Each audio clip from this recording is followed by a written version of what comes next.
Om Namo Bhagavate Vasudevaya. Om Namo Bhagavate Vasudevaya.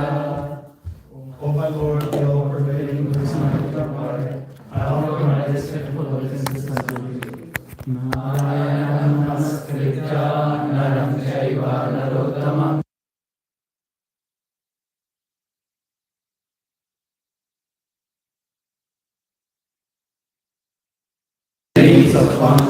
One should offer respectful obeisance unto the personality of Lord Narayana.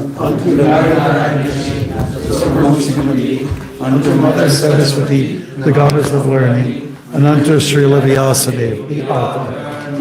Ashtaparayeshu abhadareshu nityang bhagavata sevaya bhagavati uttama shloke bhaktir bhavati naistiki. Bhagavatam, my writing of service to the pure devotee.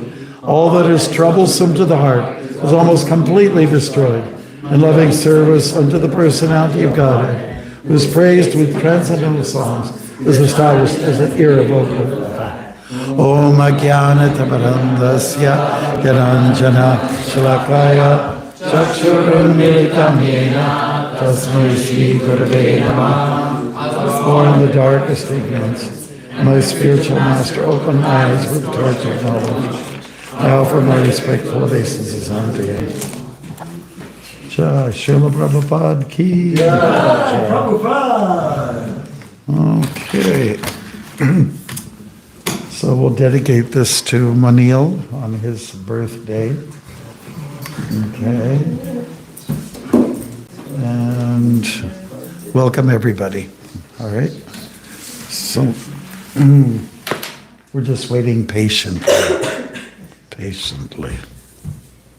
Fairly patiently. Okay, Lord Narasimhadev slays the king of the demons. Thank you so much.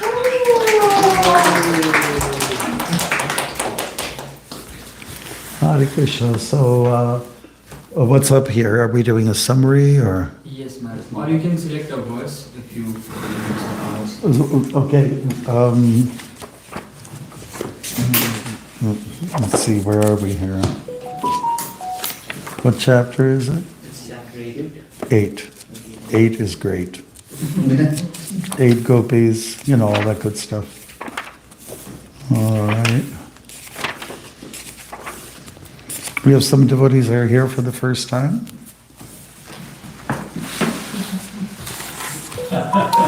Who's here for the first time? Okay, do you want to tell us your wonderful names? We'll start with you. Trisha. Trisha. Arush. Arush. Danush. Danush. Danush. Try. How about you? It's your first time? My name is Malika. Okay, all right. Hare Krishna. Okay, Lord Narasimhadev slays the king of the demons. Okay, we're not going to look at this. Because you gave me the summary, right? So that's what we're doing. And then we'll choose a shloka, unless if in the meantime you want to find something. Okay?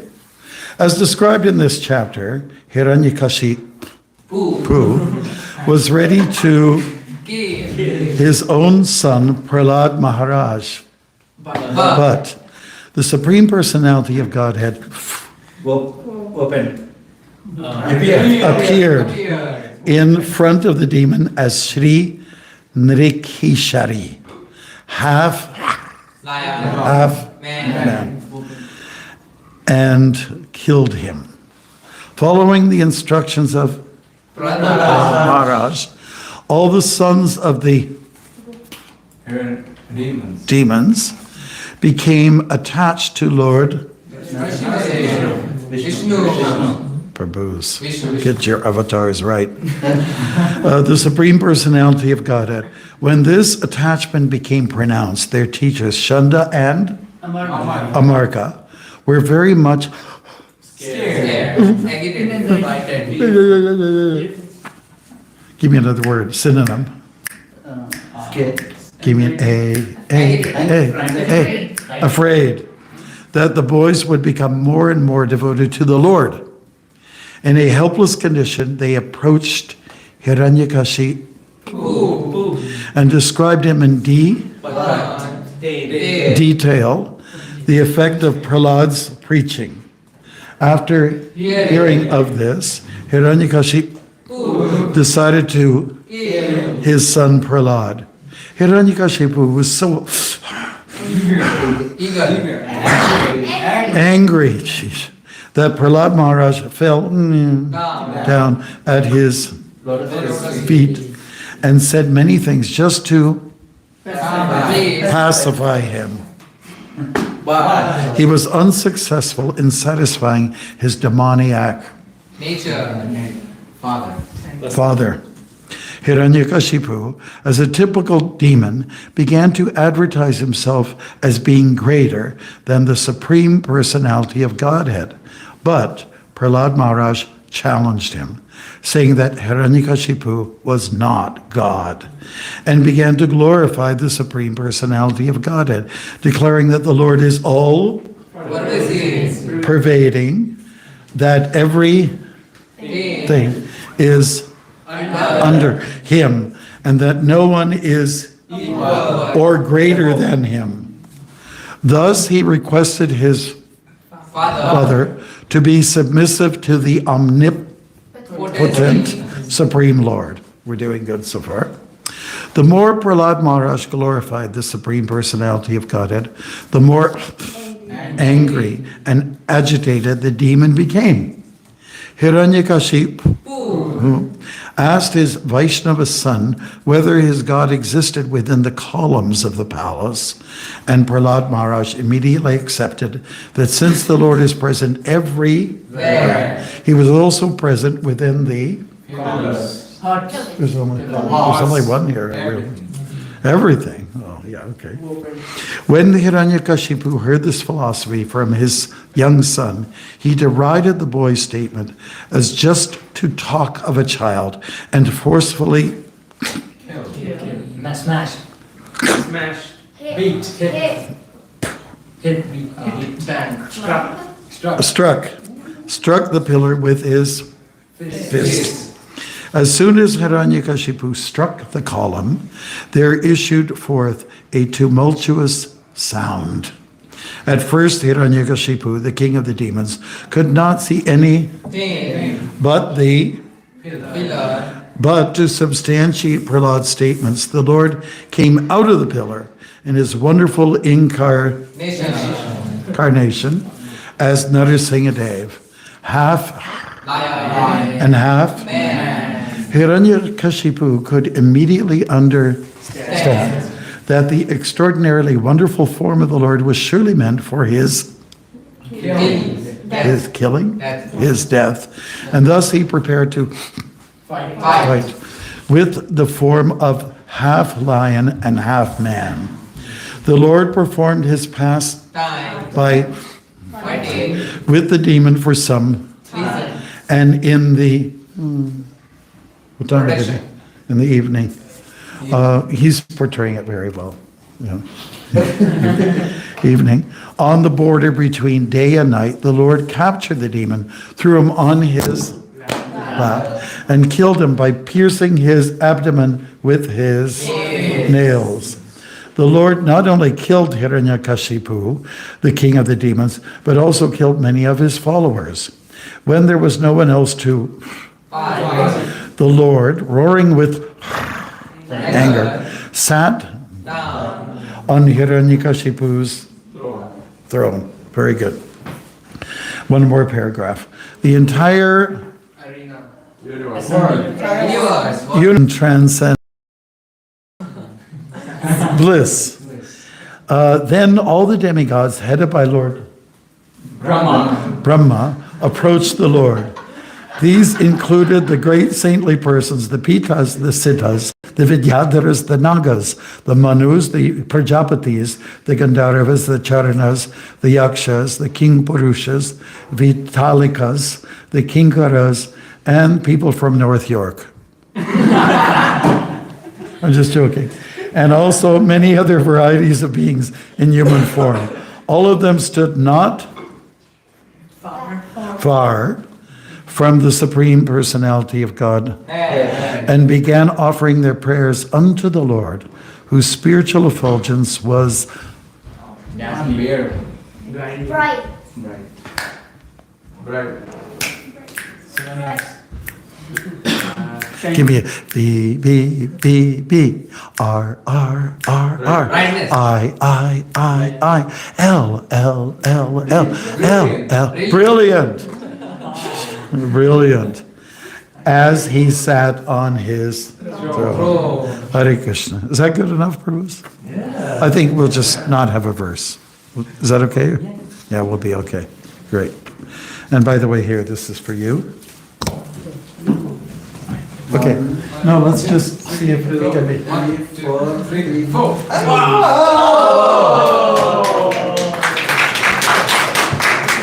Pretty close. All right. So let's look at this scenario. Let's look at this situation here. We're talking about an avatar. We're talking about a humble little boy. And we're talking about his mean dad. So this is a triangle here. And of course, there are other people that came into the picture. The problem with Hiranyakashipu is he was thinking he was G-O-D, when he was more like a D-O-G. Okay? But it's part of Leela. It's part of the pastimes of the Lord. And does anybody know John Lennon? Imagine all the people. Okay, so he once said, we are bigger than Jesus. We are bigger than Jesus. So yes, the Fab Four were popular in the late 60s, right up until about 1970, still are. And for that, somebody didn't like it. Somebody was a little bit like the wiring was not doing, so it was a little mixed up here, and he took a gun and shot John Lennon, so he died. And imagine, Hare Krishna. So you might get some reaction for making that claim, or the thinking you're way up there. Like, what to speak at like a demigod, you know? If you think that you're in the rank and that you're right up there, the likes of Shiva and Ganesh and Brahma, Indra, well, you might get some bad karma. Something might pop out of a pillar and do something to you. Now, what about that? The pillar. Anything? The Lord can appear anywhere. He is known as being omnipotent, and he's all-pervading, ever-present, everywhere. And so there's no place where he is not. And one time, it was Achyutananda, who was one of the early American devotees that was with Prabhupada in India in the early days. He was a very bright, witty young man at the time. He was a Jewish boy, and he was very sharp, you know. And he was a brahmachari when he went to India. And one time he's saying, Prabhupada made a remark, a person asked him in the presence of Achyutananda, is when there's a breeze, is that Krishna's breath? And Prabhupada's answer was, yes, that is Krishna consciousness. Being able to perceive the presence of God anywhere and in anything. Of course, the notion of feeling the wind hitting your face, moving your hair if you have any, then most of us don't. We're Hare Krishnas, but paradoxically, we don't have much hair. But that is a clear indication that this is God's breath. And when the sun is shining, when it's brilliant, the word that you were struggling with like anything, then that is also the sunshine of God. That's the eye of God. You know, Prabhupada speaks about this in the Nectar of Devotion, the eye of God. Now sometimes, so the sun is one eye and the moon is another. Sometimes they're open together. Did you notice that? Yeah. The sun is out there and the moon is out there too. It's good to be very observant. Thank you. And but oftentimes the Lord is blinking. the sun is up, that means it's bright, and the moon may not be so present. Even if the moon is present in the sky, he's quite obscured. He's upstaged by the sun. So this is one way to see God also, you know. I learned from my walks across Canada, I had to learn this. It just came kind of natural. You have to see Krishna in everything. There's verses in the chapters of the Gita where Krishna is known to be, makes himself present, all pervasive in the atmosphere, such as Rasaham Apsakonteya, when you take water, that taste is Krishna.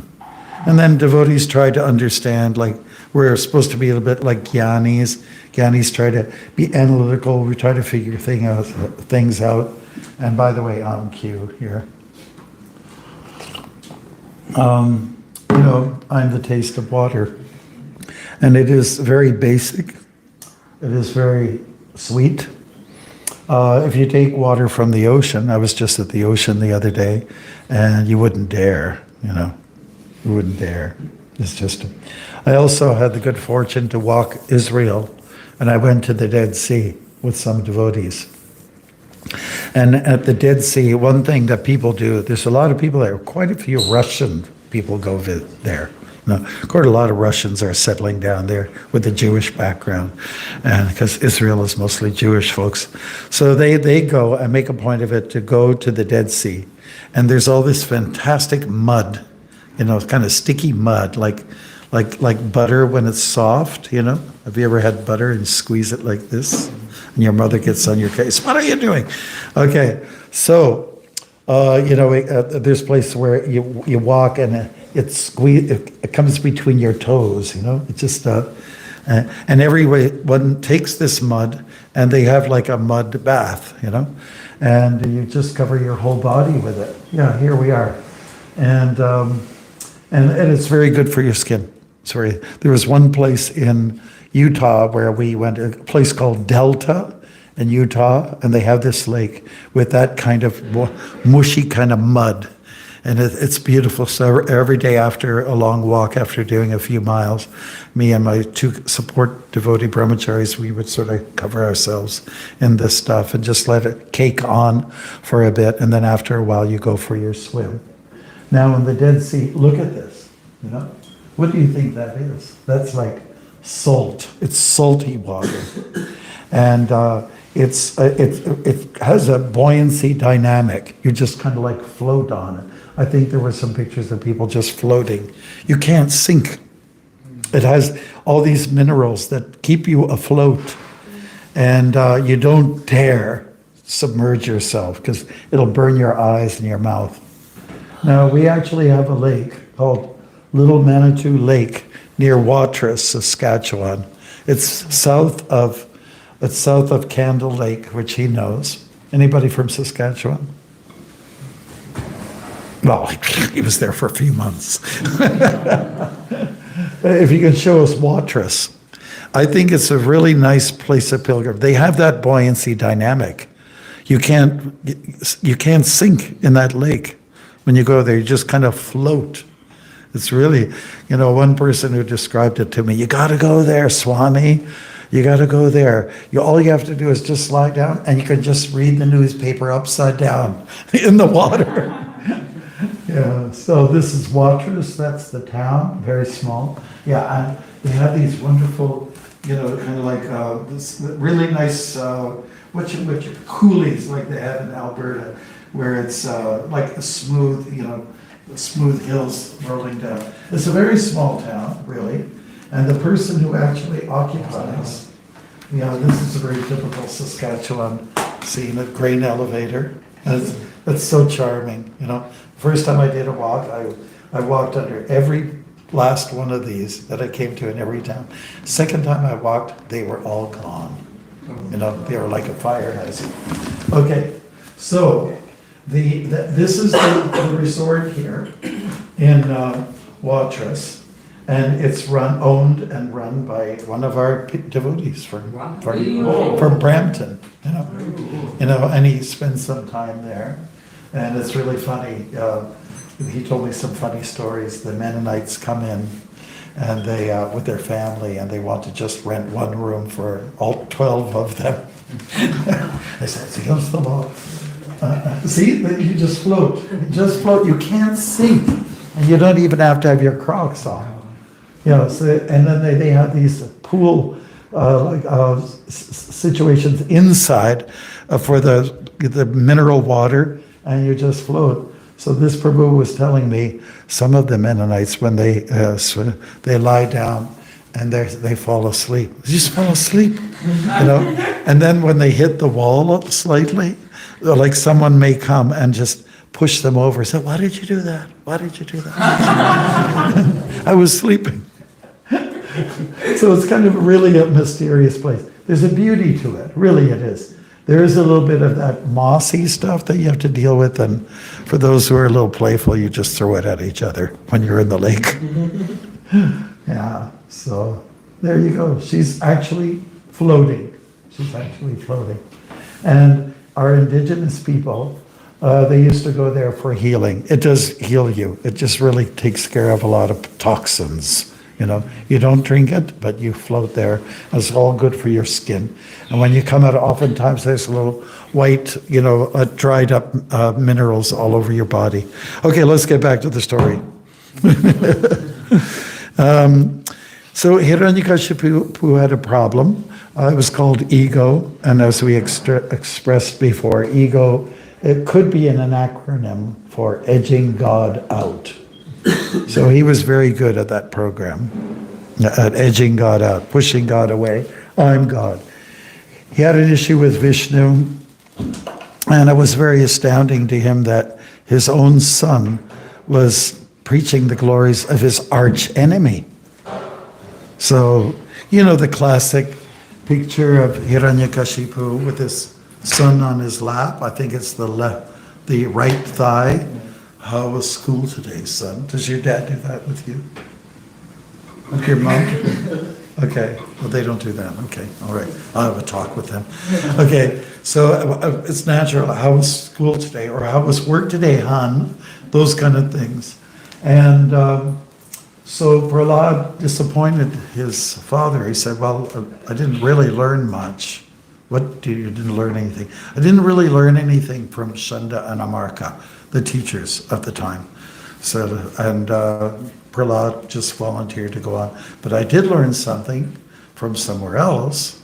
So the whole secret of his life was that when he was in the belly of his mother, Narada Muni came for a visit. And Narada Muni told him all the, you know, the values of life. He told him the basic things. You're not that body, you're a spirit. And there's a greater spirit, and we're to worship that spirit, and that spirit is Vishnu. So, yeah, here it is. Yeah, that's classic, right? He looks pretty mean, doesn't he? Yeah. And Prahlad looks, oh, I'm innocent. And people are looking on the side, what's going on in the palace. Usually, where there is a palace, there's a lot of intrigue. Where there's a big mansion and people live in it, there's a lot of weird stuff going on, you know. And like, say, the epitome of it happened when Vidura heard from his nephew, oh, you're the son of a maidservant, right in his face. And then Vidura thought that was the ultimate slap in your face. And like, people do get upset if you talk about your mother, you know. And now I'm going to take you back to Saskatchewan. On the second walk across Canada, I stayed with an Indian family. They were from, where's that place where they had that tyranny in Africa? Anybody with African blood background? Okay. What's his name? Idi Amin. Idi Amin. They came from that place. A lot of Gujaratis, Punjabis, they moved out. It was a brain drain. People just moved out after that. So it was very interesting. In that particular town called Swift Current. Now, I look at names, I take them very seriously. Swift Current. There was no current there. There wasn't even a creek. There was and no one was very swift. And You know, the reason why I'm bringing this up is swift current. You know, I'm just trying to think about, yeah. Yeah, there's, well, let's say there's gambling going on there. Why else did I bring it up? It'll come to me. Forgive me. Forgive me. I know this is being recorded and this is very important. I have to get my thoughts together. Okay, so anyways, it'll come to me. It will come. Okay. So anyways, the problem here is that Hiranyakashipu had a big ego and he didn't want to hear about Vishnu being glorified under his nose. And, you know, Prahlad was sharing all of this information with his friends, his classmates.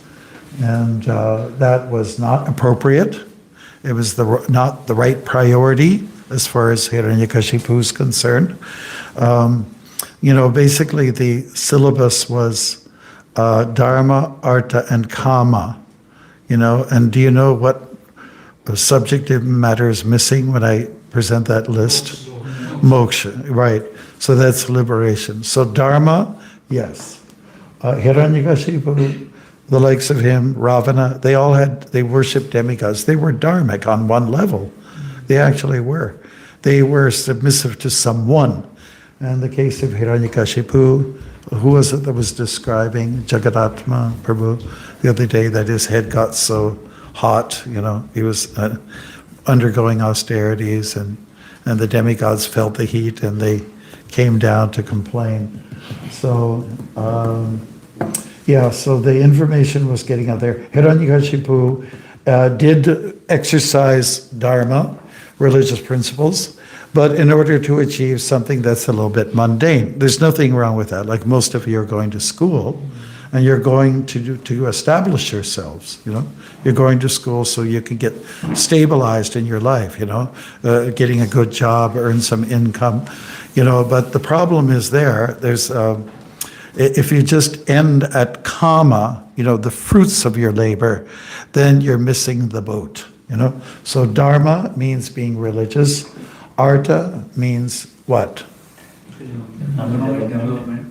Economic development, getting yourselves established. And then kama means enjoying those fruits, you know, the big house in the suburbs that you worked so hard to get, you know, the mansion, the palace, where there's always intrigue, usually. And so that is the program, but there was something missing, moksha, how to get out of this world. How to get yourself free from samsara. Do you know what samsara is? Do you know what it is? It's a wheel. It's a cycle. Do you know what it is? Samsara. Do you want to guess?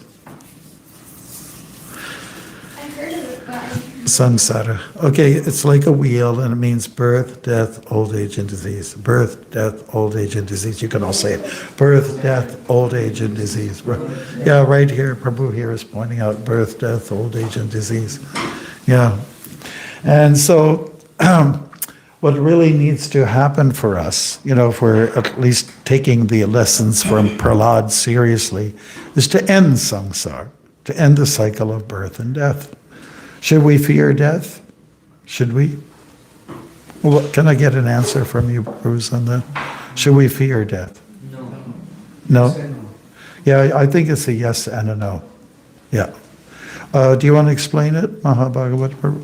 We should definitely fear death if we are not remembering Krishna. Yes. If we are always remembering Krishna, then death has no problem. Yeah, that's right, right. Because death is really basically like sleep, and then you wake up to the reality, the ultimate reality, which is Vaikuntha, being in a place where Krishna resides and getting a chance to serve him. That's really what it is. So a nice analogy is given. There's the mouth of the cat, okay? For the mouth of the cat. So what does the cat do with its mouth? Anybody know? Eat mouse. Yum, yum, eat 'em up, okay? You know, and gets its prey, and so it can keep up its nutrition and so on like that. But the cat's mouth means death for the mouse, let's say, or the rat. But the mouth of the cat means something else for the kitten's protection, right? And have you ever seen a mama cat grab her kittens and grabs the skin here and takes them somewhere? Well, I was raised on a farm, and in the barn, we'd have cats. And the cats would, give birth. And then if we started to go and, me and my siblings, we go and sort of mess around with the little kittens too early, she would get a little annoyed and she'd find another place in the barn to put them. And then we got the message, okay, we're too possessive here and you need to take care of your young, like that. So for a devotee, this is what death means. It means there's nothing to worry about. And I got it confirmed by whoever coughed. But for a person who's living in the material world, then definitely it is something to be concerned about, I like one of the verses from the Gita where it offers hope, and it's in chapter 2. Nahabi kramanashasti pratyavayo nividyate swalpamapyasya dharmasya trayate mahato bhayat. Does anybody know what bhayat means? Fear, right. And fear is something we all experience here in this world. We eat, sleep, mate, and fear. Okay? That's one of the 4 principles of living here. And so fear is just something that can be overcome by a little exercise in devotional service, a little bit of bhakti. It doesn't have to mean a lot, but a big heart, but small doses or quantities, whatever you're offering. Another favorite pastime is Sudama. Sudama just had a little rice to offer to Krishna. It wasn't a lot. There was no ghee on it, to my knowledge. There wasn't even haldi on it, or jeera, or anything kind of nice and super Indian. It was pretty plain Jainish. And yet, when Krishna detected that he had it, said, even though it was a small morsel, Krishna just grabbed it, he ate it, he understood it's for me, it's a gift to me. And when he took it, he was just so gratified. And it's explained in the Shastras that the universe was gratified. Everyone was happy, That kind of concept of water the root of the tree, somebody got a cough out there? Okay. And the whole tree gets benefit. It starts to flower and bear fruit because it's being channeled at the right place. So you have to do the right thing at the right place and under the right circumstances. And bhakti is like that. Just another hint where we get that little portions mean a lot to Krishna. Patrang pushpam palamtayam yome bhakti prayachati tadaham bhakti uparitam ashnami prayatatmana. If you offer a little leaf, if you offer a little flower, a little fruit, or just a little portion of water, Krishna's happy with it. Now, some people take that the wrong way. And they come with a little bag. It's got like a nickel in it with rice this much, Krishna's happy. I'm being like Sudama, and I just came from my mansion in the suburbs, my monster home, So really, the largeness, or let's say what is to be considered big, grand, in terms of bhakti is what's coming from the heart. It's the thought that counts, okay? Now, I wish people would say that to each other more at Christmas time. This is Christmas time. You understand it's a crazy time? I know that some stores survive on Christmas. It's a fact. But people they go all out and spend so much money on gifts for people. Another cough. Even for someone that they're not so close to, but there's some obligations at work to get, Some people even buy like a Lexus or something like that for their son, for Christmas or something like that. Birthday also. Yeah, but anyways, it puts some people into debt, So you're happy for a few days, the Christmas Eve, and Christmas Day is very nice, and you have a little bit of booze and big turkey, just to stay a little bit intoxicated, and then it goes right on up. You prolong the sort of the binge, and right till New Year's or one day after New Year's, then it hits you. I got a big debt, $20,000, whatever. I didn't. And you have to spend the whole year to make up for the loss at Christmas time. So the reason why I bring this up, it would be maybe a little better to offer gifts to people that are not so expensive but have a lot of meaning. And there was a phrase, a mantra, if you will, where people used to say, well, it's the thought that counts, right? And that's the spirit of Christmas, Krishnus. Okay? The spirit of Krishnus. Yes. We give gifts. It's one of our obligations. Give gifts to devotees, at particular times of the year. And receive gifts and give gifts. That's what we're supposed to be doing. So, that's what this time of the year is really kind of all about. It's supposed to be a giving time. And when Jesus was born, they gave gifts to him. They didn't give gifts to each other. They gave it to him. So if we go back to that particular principle, give to Krishna, that'd be nice. And of course, give Bhagavad Gitas to the conditioned souls because they need it. They need it like anything. Yeah. What a great gift it is. Yeah. So we're at that point now where we should, Raj is just protecting time, And we'll just kind of wrap it up here. That in our particular summary here, we're talking a bit about Hiranyakashipu. We acted irresponsibly, and he died for that, but he was to take birth again. There were more lessons to be learned, and that's okay, as long as the lessons are being learned. You can go through many, this rigmarole of being born again and again and again, but if you're not learning anything, then you're just kind of silly or you're just dull.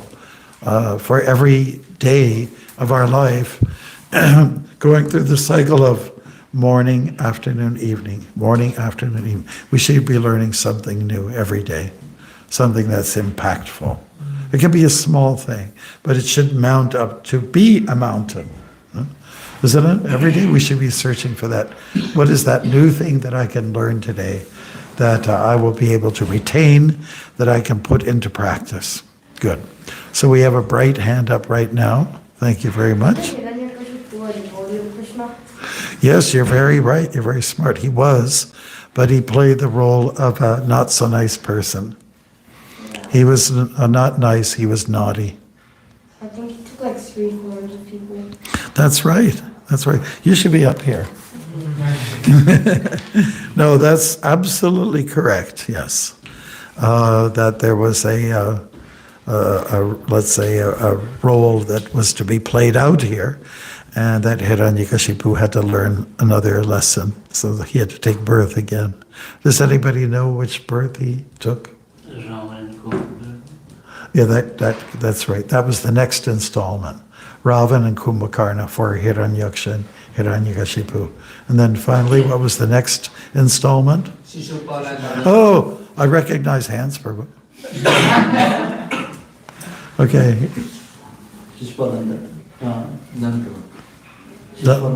Dantavakra. Right. And then there was apparently a fourth, installment. Chagayamata. Yeah, hands. Okay. Mouths.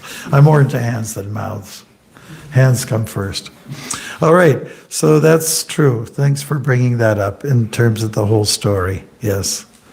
So it's called transmigration of the soul. And, in one sense, we're all demons. We've taken up demonic practices or demonic thoughts, at least, And we want to be able to rid ourselves of these, whatever's nasty within us. Yes. Any other questions or comments? Yes.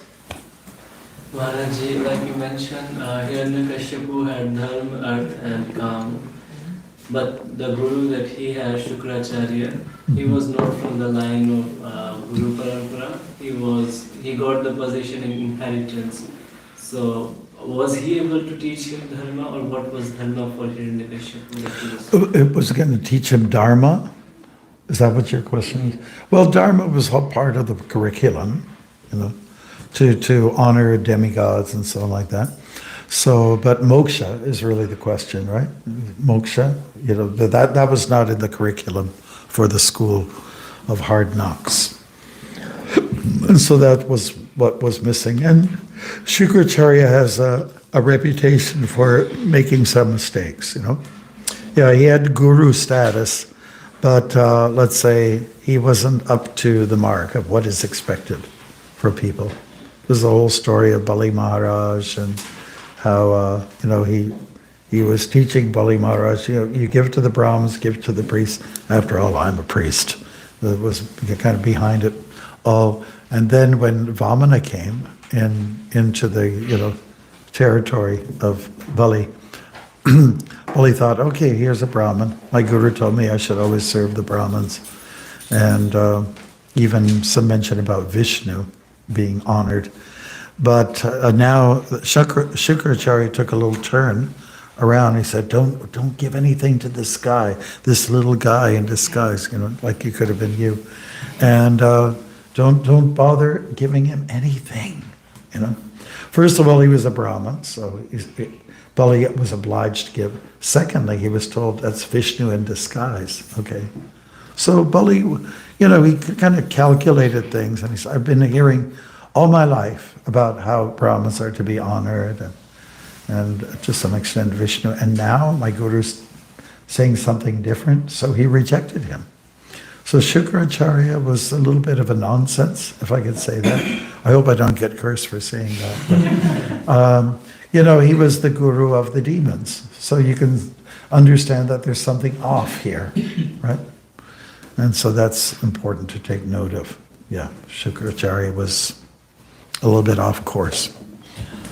Okay, we can't take him too seriously for giving us directions, okay? Not in the right sampradaya. Yes? Maharaj, thank you so much. I like this point that you made, that we should learn something new every day. And even if it's small, it should turn out to be something substantial eventually. So, how do we perceive things when there's some situation in our life that are challenging or not so good? So how do we take learnings from there? Because we are just well, you're being tested, right? When there's a challenge, just means you're being tested, and try to accept the test or the examination and go through it. How many people like writing exams? How many people like writing exams? Nobody. Nobody. Do you ever write? Okay, you're one of a kind. You must be an avatar.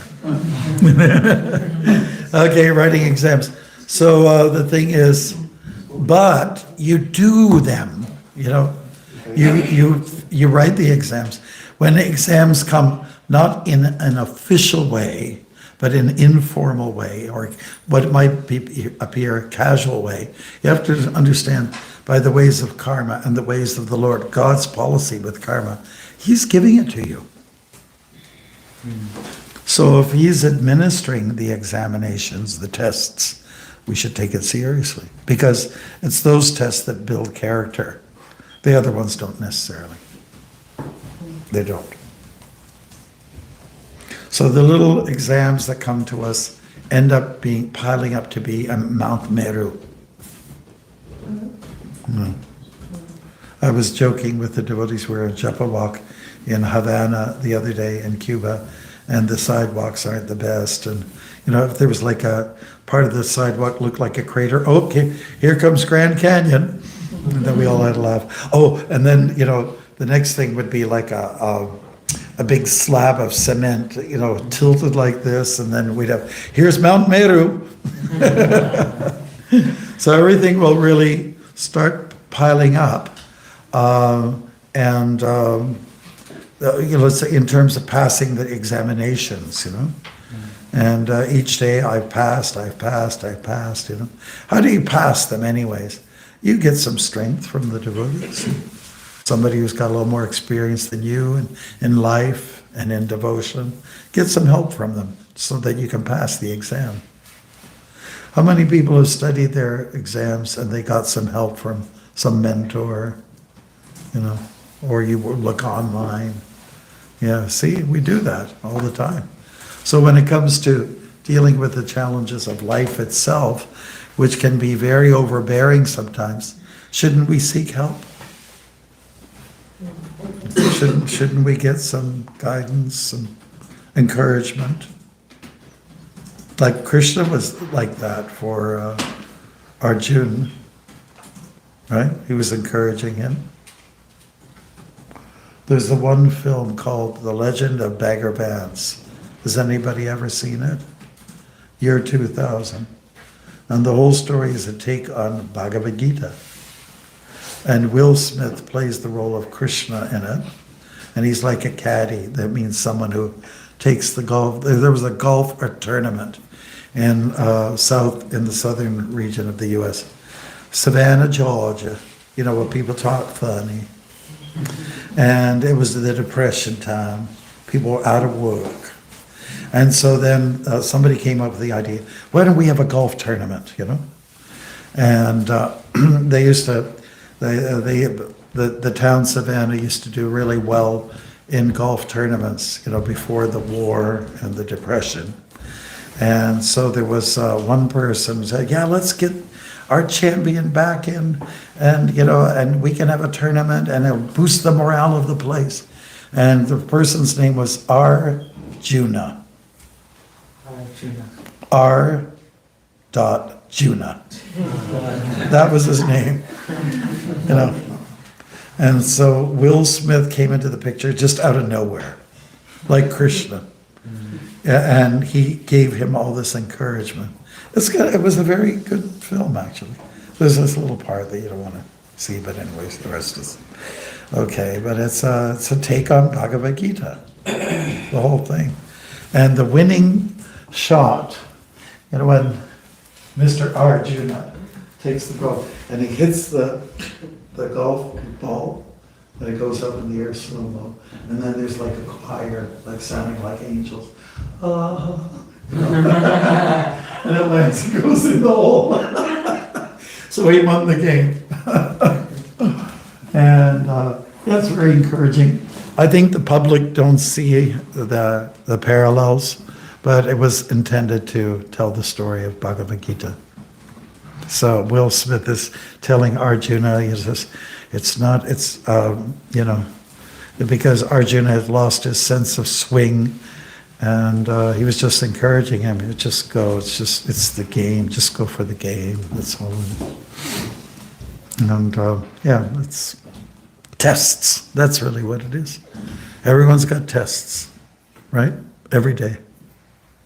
You too. Of a more subtle level, but have greater meaning and impact than any exam that you take in a formal, you know, facility, learning facility. Hare Krishna. So get ready for your tests. And maybe you can register them. Sometimes it's good to journal, you know, what were your tests for the day? You know, it kind of puts a closure to the day, and then you have it recorded. I find it's really, really helpful to do journaling. It doesn't have to be a big, you know, thing like this. Some of you see me writing in the morning. I'm doing my journal. That's what I'm doing. And that's all I'm doing. And that's where I write my poems. That's what I'm doing. So I would recommend that highly. And then you can see how you're making progress, and you can kind of register the challenges of the day, the tests that are coming at you. Anything else now? Raj? Yeah. We have, Jai Shri Ji. There was a man up in Nashville, and he told us to petition the Lord with prayer. Oh, yes, okay. Yeah, in the Deep South, people pray. Have an accent like that. Right. Well, you're the Southern Ontario kid. You should speak like a Southerner. I lived in Tennessee for a few years. Oh, that's right. You were at the farm there. That's right. That's right. Yeah, yes. Go ahead. My English is not good, so why not rest of Well, it wasn't the last time, but we managed really well with it, but that's okay. It's about test here. About which? What is test? Because I don't understand. Test how progress? With tests. Yes. Well, what would you say as a test for you? Test would be like some challenging situation in your life, maybe not having a job, maybe a test for you. So something like that. Oh, can anybody think about a test that would be on a smaller scale, like in the course of the day? What would be a test? Yes.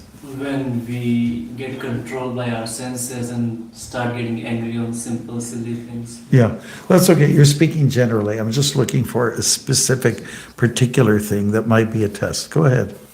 Like a test like we do at school. Yes, that's true. That's true. That we were talking about tests. What about other tests? Okay, like give us an example. For example, we don't have any Bhagavatam speaker, and you just tell Nathan uncle, bro, you class. So it's a test already. Okay, and then he's tested. Oh my God, I'm not ready.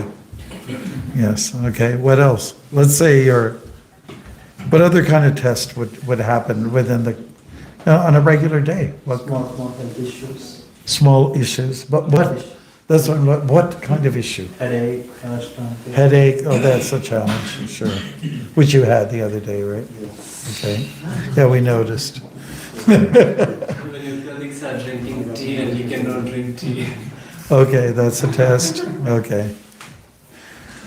Or you're being tested. The prasadam is so good working out. He went all out today with this meal, and I already ate so much and I'm full, and the food still looks so good. I'm being tested. Should I stop? You have to put some limitations there. Yes. I was just gonna say, like, maybe being in a disagreement with someone within the community and your response to that disagreement and how you choose to react to something. Oh, yes. People can actually be problematic, right? When you're a leadership position and, you ask someone to do something and they say no. And then, well, how are you going to deal with that one?